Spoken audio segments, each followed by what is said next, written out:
Eunice, POV. Tumayo na ako nang maging okay na ako at sa tingin ko ay wala na siguro sila sa loob ng grocery store. Pero nagkamali ako dahil napatigil ako sa paglalakad dahil makakasalubong ko silang dalawa. Miss Eunice, pwede ba kitang makausap? Tanong sa akin bigla ni Josa. Sige, sagot ko sa kanya. Love, usap lang kami saglit ha, sabi niya kay Eman. Okay love, sagot ni Eman. Parang sinasaksak ng ilang libong punyal ang puso ko. Ako ang dating tinatawag niya na love, pero ano bang magagawa ko? Hindi na akong laman ng puso niya, kaya mas mabuti nang hayaan ko na lang siya na mabuhay ng masaya. Naunang maglakad si Josa bago ako sumunod sa kanya. Boyfriend ko na pala siya, sabi niya sa akin. It's okay, maging masaya kayo, sagot ko sa kanya. Magiging masaya kami kung wala ka sa paligid namin, aniya sa akin. Nasa paligid niyo man ako o wala, kung masaya talaga kayo, magiging masaya kayo. Huwag mo nang hilingin sa akin na lumayo na naman ako. Dahil pagod na akong lumayo. Mas mahalaga sa akin ang mga anak ko at hindi ko naman kayo ginugulo, kaya pabayaan mo ko. Mahirap bang lumayo na lang kayo? Biglang tanong niya sa akin. Hindi ba dapat itanong mo yan sa sarili mo? Bakit kailangan na kami nalang palagi kung pwede naman kayo na lang ang umalis? Mahirap ba yung gawin? Tanong ko rin sa kanya. Hindi siya nagsasalita at nakatingin lang siya sa akin. Huwag kang matakot kasi loyal naman yan si Eman. At tapos ng lahat sa amin, sana mabuhay na lang tayo ng payapa. Kasi ako masaya ako nakasama kong mga anak ko, sabi ko sa kanya, bago ko siya iniwan. Naglakad ako papunta sa loob ng grocery, pero bago ako makarating ay dadaan muna ako sa tabi ni Eman. Nanatili ako nakayuko at hindi ko na siya sinulyapan pa. Ngayon ay masasabi ko na tapos na kami, na kailangan ko na magsimulang mag-move on. Masyado kasi akong umasa na pwede pa kami. Hindi ko ininda ang sakit na nararamdaman ko. Nagpatuloy ako sa trabaho ko. Pinauna ko ng mga tauhan ko na umuwi, kaya ako na lang ang natira dito. May mga inaayos pa ako kaya hindi pa ako uuwi kaagad. Habang nagbubuhat ako ng mga box ay may narinig akong kumakatok sa pinto.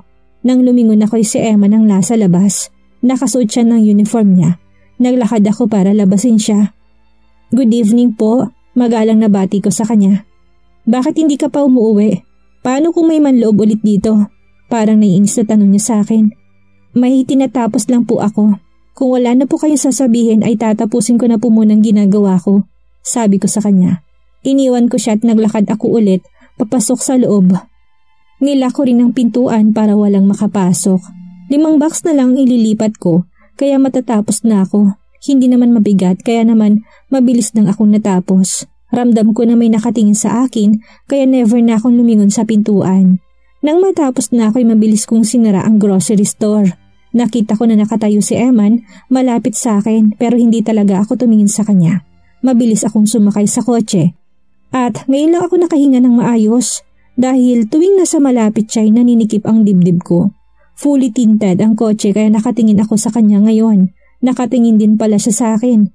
Nagring ang phone ko kaya sinagot ko ito. Tumatawag pala sa akin ang asawa ng best friend ko na si Gemma. Dito na rin kasi sila nakatira at kapitbahay ko pa. Eunice, pauwi ka na ba? Sasabay na sana ako sa'yo. Oo, pauwi na ako. Nandito pa ako sa grocery store. Hintayin na lang kita dito ha? Sabi ko sa kanya. O sige. Sagot naman niya sa akin. Ilang sandali pa'y natanaw ko na siya. Umusad na ako ng kaunti papunta sa kanya para hindi na siya maglakad pa. Salamat talaga't sinabay mo ko, nakangiting sabi niya. Bakit kasi hindi ka pa dumiretso uwi kanina? Alam mo naman ito kaibigan mo. Pinadaan pa niya ako sa bake shop nila Ate Micaela. Kaya naisip ko't baka hindi ka pa nakauwi kaya sasabay na lang ako. Aniya sa akin. Napangiti naman ako dahil nakikita ko na mahal niyang best friend ko. Isa rin siyang pulis pero nasa ibang presinto lang at medyo malayo dito sa amin. Nalaman ko rin na nasira ang kotse niya kaya nag-commute ito ngayon. Eunice, di ba si Chief yung nakatayo doon kanina? Tanong niya bigla sa akin. Oo, pero hindi naman niya ako kilala. Mas mabuti na rin yung ganito kami. Dito na pala siya kasi kasintahan na niya si Josa. Naalala mo ba yung kasama mo sa trabaho? Pinagseselosan ko lang siya noon pero naging kanya na rin ngayon ang pag-aari ko noon. Naniniwala kong maaalala ka ulit ni Chief. Bago pa lang ako noon pero kitang-kita ko na mahal ka niya. Malamang hindi na rin niya ako matatandaan, sabi niya sa akin. Malay mo naalala ka niya at ako lang hindi niya kilala, pabirong sabi ko. Dinadaan ko na lang sa biro ang nararamdaman ko. Nang makarating ako sa bahay ay tulog ng mga anak ko. Ang sabi sa akin ng nanay nila ay nag-enjoy daw ang mga ito sa bagong school nila. May kalayuan lang ito dito sa bahay ay okay lang, bastang mahalagay safe sila doon. Nakahinga na ako ng maluwag dahil sa wakas ay magiging tahimik ng pag-aaral ng mga anak ko. Araw-araw ay nagiging ganito na palagi ang routine namin. Papasok ako sa coffee shop at minsan naman ay sa grocery store. Nakakapagod man ang araw-araw kong routine ay kinakaya ko dahil para ito sa mga anak ko. Basta para sa kanila ay wala akong hindi kayang gawin. Busy ako ngayon dito sa coffee shop. Ate Eunice, kanina pa po nagre-ring ang phone nyo, sabi sa akin ng isa sa mga staff ko. Mabilis ko namang kinuha ang phone ko at nakita ko na ang nani ng mga anak kong tumatawag. Hello? Sagot ko sa tawag. Ate, si Judah po. Umiiyak na sabi niya sa akin. Anong nangyari sa anak ko? Kinakabahan na tanong ko sa kanya. Nandito po kami ngayon sa ospital. Nang marinig ko ito'y kaagad akong tumakbo palabas para pumunta sa anak ko. Umiiyak ako habang nagmamaneho dahil natatakot ako. Pagdating ko'y kaagad akong tumakbo papunta sa ER. Ano bang nangyari? Tanong ko sa nani. Kasi po hinabol po ni Judah si sir kaya nabangga siya. Sagot niya sa akin sabay turo sa lalaking tinatawag niyang sir. Nandito si Eman at tahimik lang siya nakatayo malapit sa pinto ng ER. Kaya lumapit ako sa kanya. Bakit ka nandito? Tanong ko sa kanya. Habang walang tigil sa pagpatak ang mga luha ko. Gusto ko lang alamin kung okay lang ang bata. Sagot niya sa akin. Makakaalis ka na, sabi ko sa kanya. Bakit niya ako tinawag na daddy? Pinipilit niya na akong daddy niya. Sana pagsabihan mong anak mo na maging mabait dahil hindi siya Sinampal ko siya dahil bigla akong nagalit sa sinabi niya kaya hindi ko na siya hinayaan pa. Tinanggap kong lahat, tinis kong lahat para maging okay ka lang. Ikaw ang daddy niya kahit na hindi mo ko naaalala. Oo, hindi mo siya kilala pero sana kinausap mo na lang ng maayos ang anak ko. Dahil hindi ka naman niya hahabulin kung maayos mo siyang kinausap. Mabait ang anak ko. Hindi mo lang alam dahil wala ka namang alam. Umalis ka na at huwag ka nang bumalik pa dito. Maging masaya ka na sa buhay mo dahil hindi ka naman namin kailangan. Galit ako pero hindi ko rin kayang pigilan ang pagpatak ng mga luha ko. Wala pa akong asawa at anak kaya imposibleng sinasabi mo. Alis, umalis ka na. Pagtataboy ko sa kanya. Can you explain everything to me? Tanong niya sa akin. Wala na tayong dapat pang pag-usapan. Umalis ka na. Sagot ko sa kanya. Lumabas ang doktor kaya mabilis akong lumapit sa kanya. Mabuti na lang at hindi malala ang nangyari sa kanya. Nabangga kasi siya na nakabisikletang matanda. Madam, wala po kong perang pwedeng ibigay sa inyo. Nahihiya na saad ng matanda sa akin. Wala pong problema sa akin tatay. Pasensya na rin po kahit naabala ko kayo sa trabaho niyo. Hingi ko ng paumanhin sa kanya dahil alam ko naman nakasalanan ni Judah dahil itong bigla na lang tumakbo. Eunice, tawag bigla sa akin ni Eman. Please, umalis ka na. Mas magiging maayos ang lahat sa atin kung aalis ka na ngayon. Pero ipaintindi mo sa akin. 2 years ago nagpakilala ka na lang bigla sa akin na asawa kita. At ngayon, may nagpapakilala na naman sa akin na anak ko. Please lang Eman, umalis ka na. Hindi ako aalis hanggat hindi mo nililinaw sa akin ang lahat. Pero ikaw ang umiling sa akin na umalis na ako sa buhay mo, hindi ba? Dahil habang buhay mo na akong hindi maaalala. Sabi ko sa kanya at mabilis akong pumasok sa room na inuukupan namin para sa anak ko. Pero kung talagang asawa mo ko, bakit mo ko sinukuan? Bakit hindi mo ipinilit sa akin na ikaw ang asawa ko? Tanong niya sa akin. Bakit parang ako pang may mali? Ginawa kong lahat para sa'yo. At kung pinilit ko sarili ko sa'yo, baka wala ka na ngayon. Umiyak na sagot ko sa kanya. Anong wala? Dahil hindi pwedeng ipilit na ipaalala sa'yong lahat dahil baka biglang pumutok ang ugat mo sa ulo. Kaya kahit na masakit sa akin, pinili kong iwan ka dahil yun ang tingin namin na makakabuti sa'yo. Dahil yun ang tingin kong tama. Kaya mo ko iniwan? Sa tingin mo, kakayanin ko makitang nasasaktan ka? Na tuwing nasa malapit ako'y sumasakit ang ulo mo dahil pinipilit mo na maalala ako. Kaya pasensya ka na kung nagpapakilala sa'yo anak ko. Sabik lang siya sa daddy niya. Hayaan mo't hindi ka na namin guguluhin. Mabuhay ka't maging masaya. Kaya please lang, umalis ka na. Sabi ko sa kanya. Nagkatitigan kami hanggang sa tuluyan na siyang umalis. Pinunasan ko naman ng mga luha ko dahil ayaw ko na makita ako ni Judah na ganito. Tulog siya ngayon. Hinawakan kong kamay niya, tinalikan ko ito. Magtatagal pa kami dito ng ilang araw. Mas gusto ko kasi na nakamonitor ang lagay niya. Baka kasi may biglang mangyari sa kanya at nang gumising siya'y marami siyang naging tanong sa akin. At isa na doon kung nasaan ang daddy niya. Sinabi ko sa kanyang totoo. Ibig po bang sabihin, Mommy, may bagong wife na po si daddy? Umiyak na tanong niya sa akin. Hindi pa naman niya wife, anak. Girlfriend niya to. Sagot ko sa anak ko. Agawin niyo po si daddy kasi atin lang po siya. Hindi po siya pwedeng mapunta sa iba. Kasi sa atin naman po talaga siya. Biglang sabi niya sa akin. Anak, hindi maganda yan. Don't say that again. Saway ko sa kanya. Siguro po hindi niya na po talaga tayo love. Kasi hanggang ngayon hindi niya tayo naaalala. Umiiyak na sabi niya sa akin. Don't say that, anak. Sigurado ako na kung naalala tayo ng daddy mo ay makikipaglaro siya palagi sa'yo. Sige na, uminom ka na ng medicine mo. Saad ko sa anak ko. No, Mommy. Hindi po ko iinom hanggat wala dito si daddy. Nagulat ako sa sinabi niya. Hindi ko inaasahan na magmamatigas siya. Judah, please. Bakit ka ba ganyan? Mommy, I hate you. Hinayaan mo lang na makuha ng iba si daddy at hinayaan mo kaming walang daddy. Sigaw niya sa akin. Nasaktan ako sa sinabi ng anak ko. Pero sa tingin ko'y tama siya. Pero mali na protektahan ko silang pareho. Sige, tatawagin kong daddy mo. Makikiusap ako na siyang mag-aalaga sa'yo. Sabi ko sa kanya at mabilis akong lumabas. Nakisuyo ako sa isang nurse na bantayan siya. Hindi ko alam kung nasa presinto ba si Eman. Pagdating ko'y nasa opisina daw ito. Kumatok ako at matagal pa bago niya buksan. Bumungad sa akin ang kasintahan niya. Ano kailangan mo? Mataray na tanong niya sa akin. May kailangan lang kaming pag-usapan. Sagot ko sa kanya bago ako pumasok sa loob ng opisina ni Eman. Bakit ka nandito? Tanong sa akin ni Eman. Makikiusap sana ako kung pwede mo bang alagaan si Judah. Ayaw niya kasing uminom ng gamot. Hinahanap ka niya. Sagot ko sa kanya. Bakit kailangan pa niyang pumunta doon? Hindi mo ba kayang alagaan ang anak mo? At isa pa may trabaho siya kaya hindi siya pwede. Kaya kong alagaan ang anak ko. At kaya ko lang naman ito ginagawa para sa anak ko. Pero kung hindi naman ay okay lang, wala namang problema. Sabi ko sa kanya at akmang lalabas na ako. Nagulat na lang ako dahil biglang hinawakan ni Emma ng kamay ko. Let's go. Seryosong sabi niya sa akin at hinila na niya ako palabas. Sa kotse niya kami sumakay dahil wala akong dalang kotse. Tahimik kami pareho habang nasa biyahe hanggang sa nakarating kami sa ospital. Pumasok ka na, dito lang ako sa labas. Utos ko sa kanya. Hindi ka ba papasok? Tanong niya sa akin. Galit ang anak ko sa akin. Hahayaan ko muna siyang kumalma.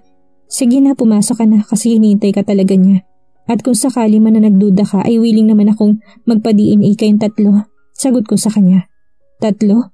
Nagtatakang tanong niya sa akin. Kambal sila. Sagot ko sa kanya. Umatras na lang ako at umalis na sa harapan niya. Gusto kong bigyan ng time ang mag-ama ko. Gusto ko rin mapag-isa dahil nasaktan ako. Ito ang unang beses na sinabihan ako ng anak ko ng I hate you. Alam ko na kasalanan ko pero mahal ko lang talaga si Eman. Sariwa pa sa alaala ko nangyari noong nagising siya kaya nakagawa ako ng isang mahirap na desisyon. Flashback. Chiefy, hindi ka ba nagsasawang nakahiga ka lang dyan? 3 taon ka na natutulog at baka sumakit ng likod mo. Kausap ko sa kanya. 3 taon na kasi siyang comatose at hanggang ngayon ay hindi pa rin siya nagigising. May mga pagkakataon na nababalot ng takot ang puso ko dahil sa posibilidad na hindi na siya gigising pa. Pero hindi ako nawawalan ng pag-asa dahil alam ko na may awa ang Panginoon sa amin na hindi niya kami pababayaan. Chiefy, uuwi na muna ako. Kailangan ko rin kasing alagaan ang mga anak natin. Si daddy na lang muna magbabantay sa'yo ha. I love you, Chiefy ko. Dapat pagbalik ko dito bukas, gising ka na ha. Paalam ko sa kanya. Nagpaalam na ako sa biyanan kong lalaki. Naging maayos ng relasyon ko sa kanila. Si Albert ay nahuli at nakakulong na ito ngayon. Si Isame naman ay pinasok namin sa rehab center at magkasama sila ni Eloisa. Masasabi ko na tahimik ng buhay ko ngayon pero hindi masaya dahil hanggang ngayon ay tulog pa rin ang asawa ko. Sobrang bilis ng mga araw at halos hindi ko na alam kung anong date na ngayon. Pero sobrang gaan ang pakiramdam ko pagising ko kanina. Nakangiti ako habang naglalakad ako papunta sa ICU pero hindi ko rin alam ang nararamdaman ko lalo na ngayon nagising ng asawa ko. Mabilis akong pumasok at mabilis ko siyang niyakap pero bigla niyang inalis ang braso ko. Chiefy, salamat sa Diyos at gising ka na, saad ko sa kanya. Who are you? Tanong niya sa akin. Ako si Eunice, ang asawa mo. Pagkasabi ko'y bigla itong dumaing na sobrang sakit daw ng ulo niya. Nalaman ko sa doktor na nagka-amnesia siya. At hindi lang amnesia dahil permanente nang hindi babalik ang alaala niya. Araw-araw ko siyang dinadalaw at sinasabi sa kanya ang lahat pero tuwing nagkakwento ako'y inaatake siya. At hindi ko inaasahan ang sinabi ng doktor na kapag nagpatuloy na sumakit ang ulo niya, may posibilidad na pumutok ang ugat sa ulo niya at maging dahilan ng pagkamatay niya. Daddy, uuwi na po kami sa Iloilo. Hindi ko po kayang mamatay ang asawa ko. Kakayanin ko na hindi siya kasama basta alam kong buhay siya. At sana wag niyo na lang pong ipilit sa kanyang alalahanin kami. Umiiyak na sad ko sa biyanan ko. Sigurado ka ba anak? Hindi mo naman ito kailangang gawin, aniya sa akin. Kailangan ko po dahil malaki ang chance na magkita kami dito. Mas okay na doon kami, sabi ko sa kanya. Sige, mag-ingat kayo talagaan mo sarili mo ha. Tatanawin ko itong utang na loob sa'yo. Pumasok ako sa loob ng silid ni Eman dito sa ospital. Bakit nandito ka na naman? Hindi nga kita kilala eh. At pwede ba umalis ka na dito? Ikaw yatang papatay sa akin dahil sa pagpupumilit mo na ikaw ang asawa ko. Galit na sad niya sa akin. Nakatingin lang ako sa kanya. Gusto kong makita ang mukha niya bago ako umalis dahil baka huling pagkikita na namin ito. Mahal na mahal kita, Chiefy ko. Sad ko sa isipan ko. Nang makontento na ako'y lumabas na ako at hindi na ako nagpaalam sa kanya. Pinirmahan ko rin ang annulment paper namin. Dahil gusto ko na maging malaya siya. Kahit nang kapalit nito ay ang kalungkutan ko, pero dahil nasa akin ang mga anak namin ay alam kong kakayanin ko at handa akong akuin ang responsibilidad dahil sa pagmamahal ko sa kanya. End of flashback.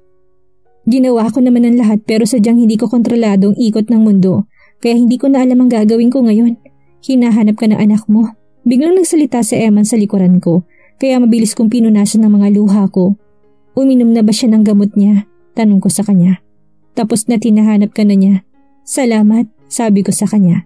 Ngumiti ako sa kanya at nang hilam ang mga luha ko sa mga mata. Gustong gusto ko siyang yakapin pero pinigilan ko sarili ko. Habang nakatingin ako sa kanya ay hindi ko na napigilan ang mga luha ko.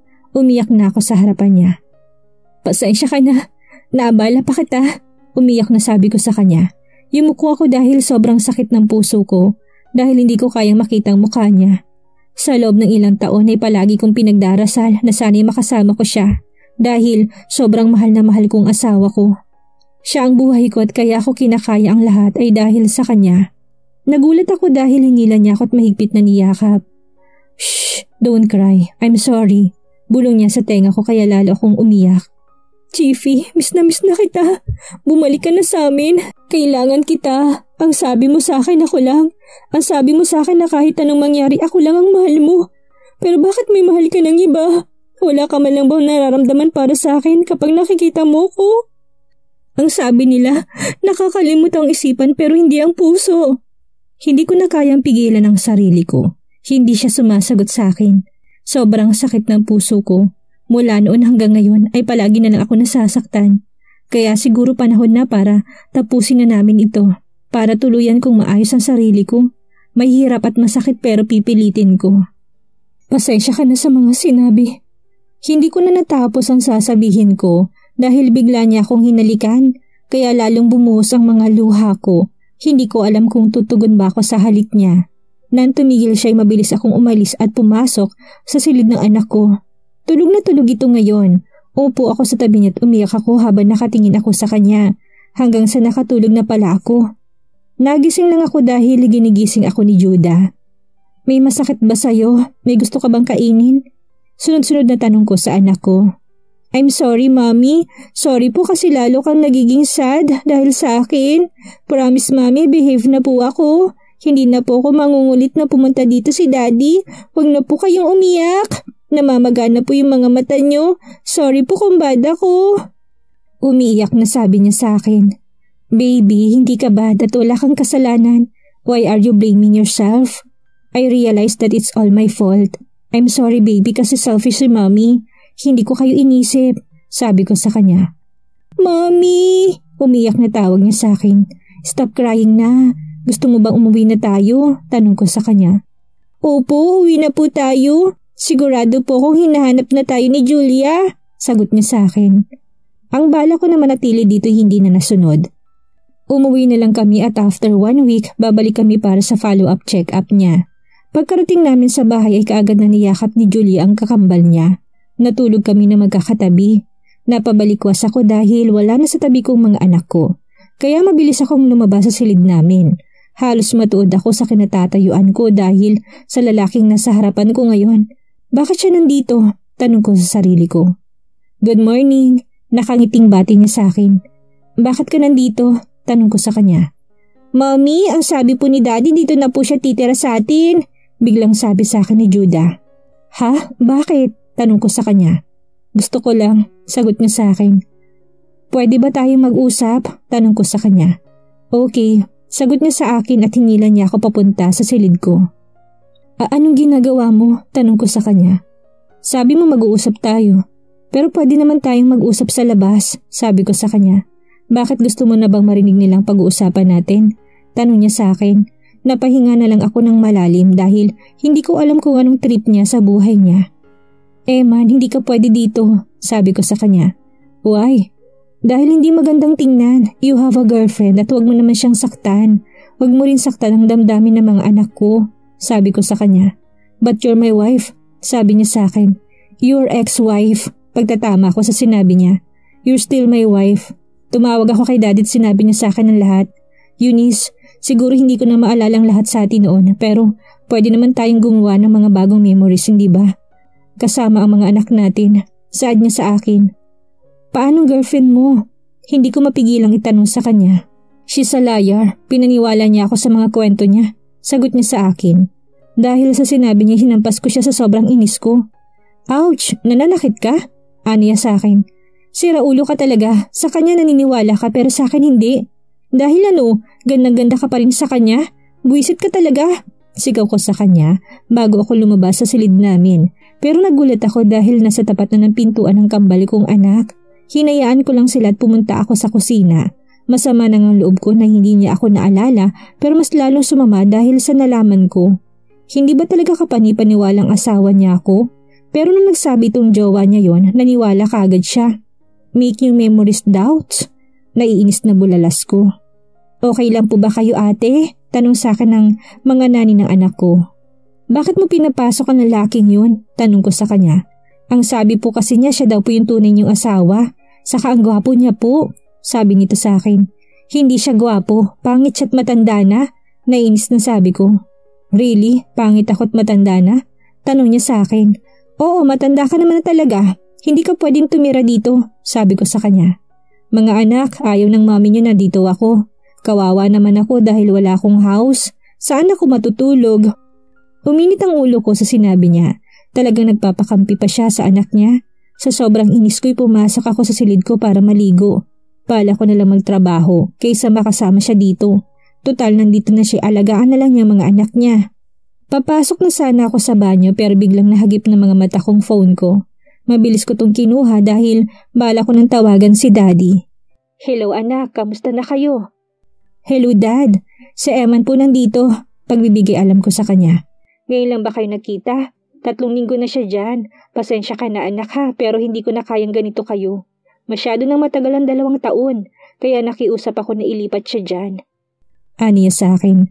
Ang buong akala ko po'y dahil sa girlfriend niya kaya siya nandito. Girlfriend? May girlfriend siya? Hindi makapaniwalang tanong niya sa akin. Opo, yung dati kong pinagsisilosan na anak ng general. Pasensya ka na anak, pero tumawag siya sa akin na tinanong niya ang tungkol sa'yo. Galit na galit siya dahil hindi ko raw sinabi na may mga anak kayo. Sagot niya sa akin. Nagtagal pa ng konti ang pag-uusap namin bago ako nagpasyang maligo. Habang naliligo ako ay nakatingin ako sa salamin. Hindi ko maiwasang itanong sa sarili ko. Pangit na ba talaga ako? Kaysa magdrama na naman ay lumbas na ako. Pero laking gulat ko dahil nakaupo na siya sa kama ko. Anong ginagawa mo dito? Gusto ko nang sabihin mo sa akin ang lahat. Mula sa simulat kung anong mga ginagawa natin noon. Sagot niya sa akin kaya napalunok ako bigla. Ano nga bang ginagawa namin noon? Tanong ko bigla sa sarili ko. Sinamaan ko siya ng tingin pero nakangisi lang siya sa akin.